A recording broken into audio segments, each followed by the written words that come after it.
have this on 2x video so that we can come spy on these bees. It's raining. It's raining, and while most of them are underneath, they've all come right back out.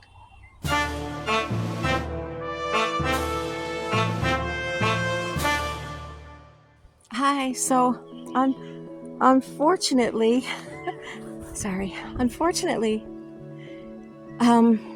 the camera didn't roll through the rebuilding of the hive with the ball up.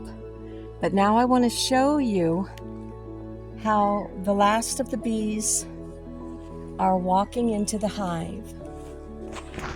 There's still one little group I'm concerned with down at the bottom, because I don't know if that group has a second queen with them, or if they just have been in a ball for so long and their pheromones, they have the queen smell all over them. But I'm pretty sure she is in the hive, and mostly they've been walking up and going in. So we do have a successful move this time, even though we didn't get a successful video.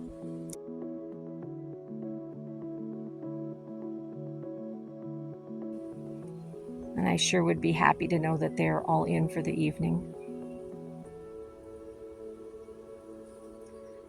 So be sending your good thoughts to the new Fiddlebog Farm hive, and this means we have a queen that we need to name. We had, in the beginning, Lady Madonna. Then we had Mae West, a giant hive of 27 to 30 frames that moved in. Giant hive. Moved into the Langstrath hive that you see over there. That's a 33 frame hive.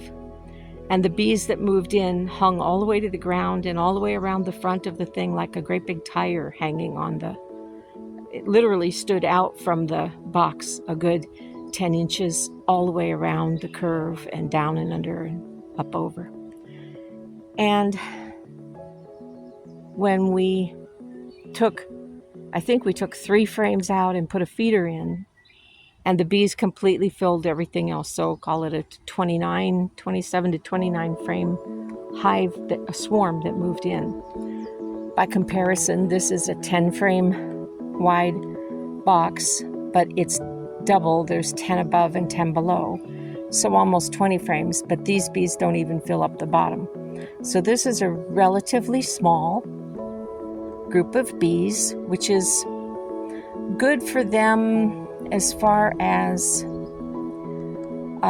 they have plenty of space to make this home, and there's lots of wax that's already there if they want to clean it up and not have to draw too much wax. But it's late in the season and there's still lots blooming, so that's good. I mean, we're early where that's concerned, but the bees like to get into some of the very first trees of the season, and these guys were all eggs and larvae at that point. So they don't have a store of food waiting for them, which means some of them will become foragers before their time probably, and have to get out and go do the job, get it done. And I will be bringing this group food because as young as these bees are, and seemingly rather inexperienced, just like me, they're going to need some help.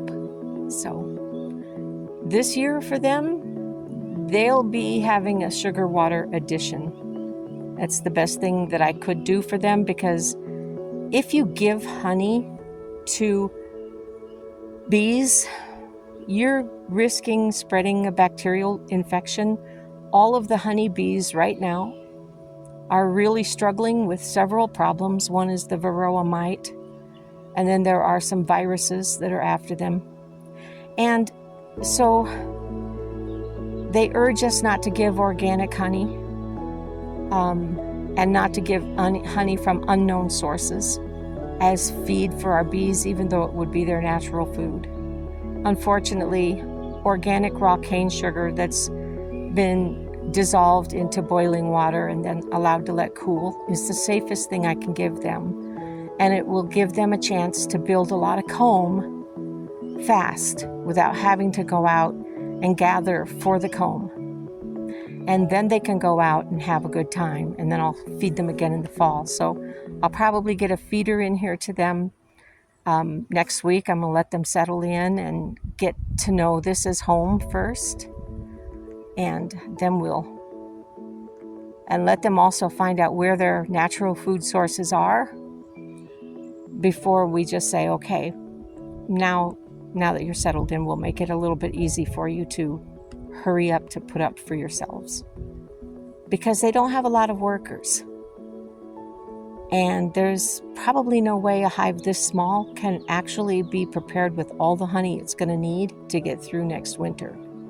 So this year, unfortunately, I don't like to feed bees, but this group needs it. So that's what's happening. As you can see, they are almost in for the night, and I'm so pleased. Welcome, little guys. I wish I had some good music for you to get to know your new home with. Well, I guess I do.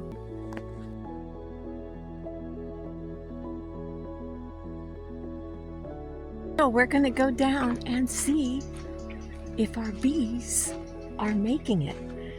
I tore everything apart all the way down to the bottom of the hive yesterday and restacked it and moved everybody in again. And they seemed to be doing pretty good, and I see foragers coming out. I'll switch the camera and show you. So the foragers in the other hive are coming and going at the same time, so that tells me that even though there's a breeze starting up today, it is forager activity we're seeing on the other hive. I dropped back in order to show you that the bees are in this protected place. In the canyon, there are many, many little alcoves such as this, rocky outcroppings. And in this case, there's bitterbrush, sagebrush, and junipers and western cedars. Those are all western cedars there. They go way up. I won't tip the camera that high. There's our new group of bees, but we can see that their activity is coming and going, but there's a bit of a breeze picking up. Foragers won't stay out in this wind, but it's good to know that they've been coming and going this morning in a healthy fashion without balling up outside. So, success. The little Fiddlebog Farm apiary is growing. One more hive. We have one more hive up here, right under the junipers.